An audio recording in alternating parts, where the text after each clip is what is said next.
Lo IOV è una struttura di ricerca e assistenza di altissimo livello che ha una grande forza per essere collocata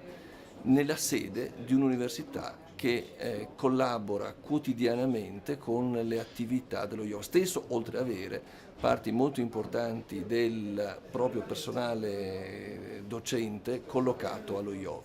Noi vogliamo che lo IOV cresca, ma per crescere è necessario che la sede e il cuore restino centrati su Padova, dove tutto questo può succedere, che si immagini uno sviluppo nel nuovo ospedale di Padova, che quindi lo IOV sia parte fondante del nuovo ospedale di Padova, e certamente che il coordinamento attuale della rete oncologica veneta, quindi dell'assistenza forte, condivisione forte delle pratiche assistenziali a beneficio di tutto il territorio veneto, quello che oggi immaginiamo come un cancer center diffuso, un modello credo straordinario in ambito internazionale, possa crescere anche in direzione di Castelfranco, ma certamente chiediamo in condivisione con l'università in maniera tale che sia possibile collocare in quella sede le attività che meglio rappresentano le potenzialità del sistema dello IOV. Io posso solo dire che sono d'accordo e credo che prossimamente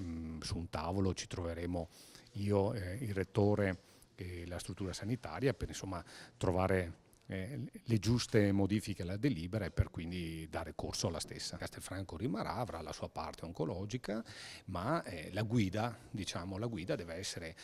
allo IOV con la sede definita da statuto e non da me o da nessun altro a Padova, proprio per il fatto che essendo un istituto di ricerca deve avere una stretta collaborazione